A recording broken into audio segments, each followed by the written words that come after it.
Genesis 18.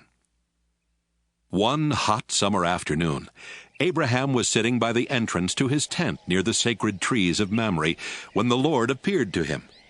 Abraham looked up and saw 3 men standing nearby. He quickly ran to meet them, bowed with his face to the ground, and said, "Please, come to my home where I can serve you. I'll have some water brought so you can wash your feet. Then you can rest under the tree.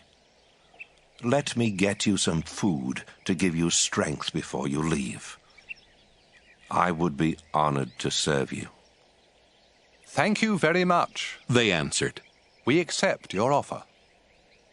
Abraham quickly went to his tent and said to Sarah, "Hurry, get a large sack of flour and make some bread." After saying this, he rushed off to his herd of cattle and picked out one of the best calves, which his servant quickly prepared.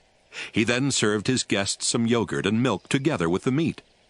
While they were eating, he stood near them under the trees, and they asked, "Where is your wife, Sarah?" "She's right there, in the tent," Abraham answered.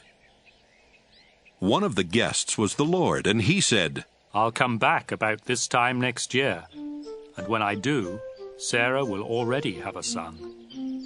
Sarah was behind Abraham, listening at the entrance to the tent. Abraham and Sarah were very old, and Sarah was well past the age for having children. So she laughed and said to herself, "Now that I am worn out and my husband is old, will I really know such happiness?" The Lord asked Abraham, "Why did Sarah laugh? Does she doubt that she can have a child in her old age? I am the Lord. There is nothing too difficult for me. I'll come back next year at the time I promised, and Sarah will already have a son." Sarah was so frightened that she lied and said, "I didn't laugh." "Yes, you did," he answered. When the 3 men got ready to leave, they looked down toward Sodom, and Abraham walked part of the way with them. The Lord said to himself, "I should tell Abraham what I am going to do, since his family will become a great and powerful nation that will be a blessing to all other nations on earth. I have chosen him to teach his family to obey me forever and to do what is right and fair. Then I will give Abraham many descendants, just as I promised." The Lord said, "Abraham, I have heard that the people of Sodom and Gomorrah are doing all kinds of evil things. Now I am going down to see for myself if those people really are that bad. If they aren't, I want to know about it." The men turned and started toward Sodom, but the Lord stayed with Abraham, who asked, "Lord, when you destroy the evil people, are you also going to destroy those who are good? Wouldn't you spare the city if there are only 50 good people in it?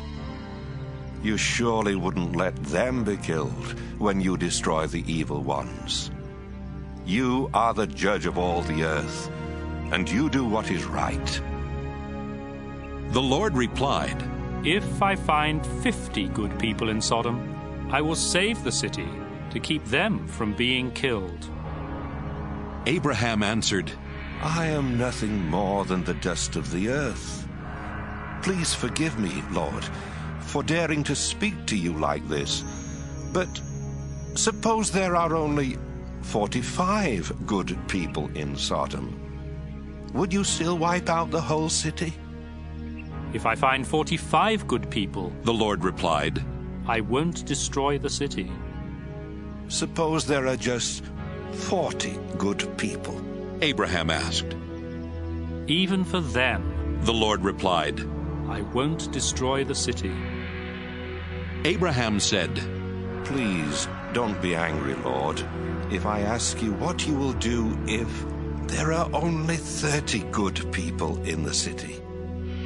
"If I find 30," the Lord replied, "I still won't destroy it." Then Abraham said, "I don't have any right to ask you, Lord, but what would you do if you find only 20? "Because of them, I won't destroy the city," was the Lord's answer. Finally, Abraham said, Please don't get angry, Lord, if I speak just once more. Suppose you find only 10 good people there. For the sake of 10 good people, The Lord told him, I still won't destroy the city. after speaking with Abraham, the Lord left, and Abraham went back home.